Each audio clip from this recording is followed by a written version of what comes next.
ராஜா சாப். இந்த படம் எப்படி இருக்குது, இந்த படத்தோட கதை என்ன அப்படின்னா, இந்த ரிவ்யூ கேட்டதுக்கப்புறம் இந்த படத்தை பார்க்கணுன்னு தோணுச்சுன்னா பாருங்கள், இல்லைனா ஸ்கிப் பண்ணிடுங்க. இந்த படத்தில் பிரபாஸ் ஒரு தாத்தா காணாமல் போய் பல வருஷம் ஆச்சு. அவரை தேடி கண்டுபிடிக்கிறதுக்காக போகிறாரு.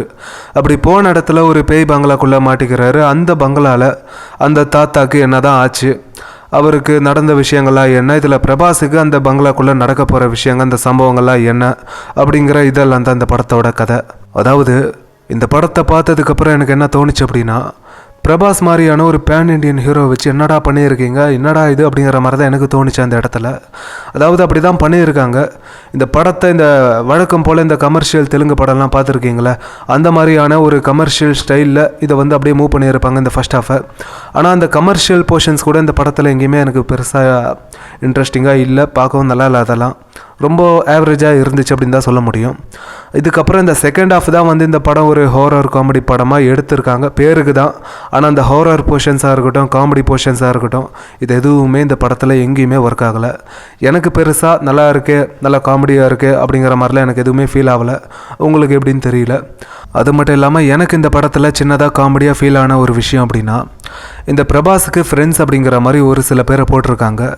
ஆனால் அவங்கள பிரபாஸுக்கு ஏற்ற மாதிரி அந்த யங் ஏஜில், அதாவது அவரோட ஏஜுக்கு ஏற்ற மாதிரி போட்டிருந்தா அது பார்க்க அவரோட ஃப்ரெண்ட்ஸ் அப்படிங்கிற மாதிரி ஒரு ஃபீல் கிடைக்கும் நம்மளுக்கு. ஆனால் இவங்க என்ன பண்ணியிருக்காங்க அப்படின்னா, ஒரு 50-60 வயசு ஆளுங்களே இவரோட ஃப்ரெண்ட்ஸ் அப்படிங்கிற மாதிரி போட்டிருக்காங்க இந்த படத்தில்.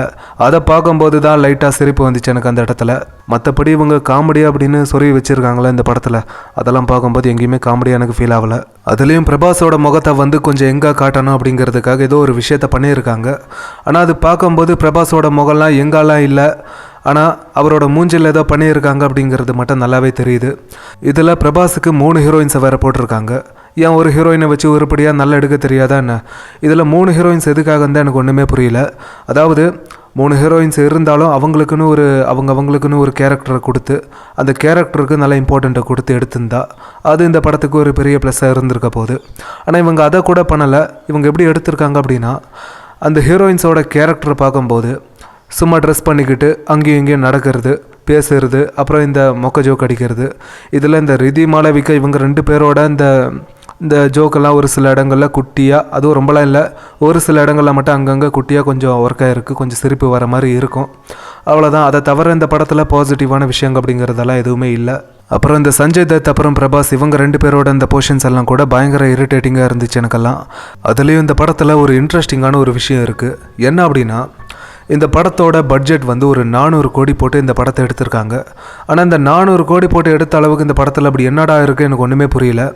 இப்போ இந்த மலையாள படம் ஒன்று லோகா அப்படின்னு ஒரு படம் வந்துச்சு இல்லையா, அந்த படத்தோட ஸ்டோரியாக இருக்கட்டும், விஎஃப்எக்ஸாக இருக்கட்டும், எல்லாம் எப்படி இருக்கும்னு நம்ம எல்லாருக்குமே நல்லாவே தெரியும் எந்த அளவுக்கு பண்ணியிருக்காங்க அப்படின்னு. 30 கோடி தாங்க அந்த படத்தோட பட்ஜெட்டு. ஆனால் விஎஃப்எக்ஸ் எல்லாம் அவ்வளோ சூப்பராக பண்ணியிருக்காங்க. ஆனால் 400 கோடி போட்டு எடுத்த படத்தோட விஎஃப்எக்ஸ் எப்படி இருக்குன்னா, பார்க்கும்போது அப்படியே அப்பட்டமாக தெரியுது இந்த இடத்துல இவங்க விஎஃப்எக்ஸ் பண்ணியிருக்காங்க அப்படின்னு. அதாவது இப்போ ஒரு 400 கோடி 500 கோடி போட்டு ஒரு படத்தை எடுக்கிறது ஒன்றும் பெரிய விஷயம் கிடையாது. பணம் இருக்கிறவன் எவன் வேணாலும் அந்த விஷயத்த பண்ணலாம். ஆனால் எடுக்கிற விதம்னு ஒன்று இருக்குது இல்லையா. இப்போ இந்த படத்துக்கு ரொம்ப முக்கியமான விஷயங்க அப்படின்னா இந்த ஸ்டோரி. ஆனால் ஸ்டோரி ரொம்ப பழைய ஸ்டோரி. இந்த மாதிரி ஸ்டோரி உள்ள படங்களை நான் ஒரு 1000 படத்தை பார்த்துருப்பேன். இந்த படத்தோட சேர்த்தா ஒரு 1001 அப்படின்னு வச்சுக்கோங்களேன். காமெடி போர்ஷன்ஸும் இந்த படத்தில் ஒர்க் ஆகலை, விஎஃப்எக்ஸும் சரியாக பண்ணலை. அப்படி இருக்கிறப்போ இந்த படத்தை 400 கோடி போட்டு எடுத்தா என்ன, எடுக்கலான்னா என்ன, படத்தில் அந்த அளவுக்கு ஒன்றுமே இல்லை. இந்த படத்தை பார்க்கறது பார்க்காதது உங்களோட விருப்பம்.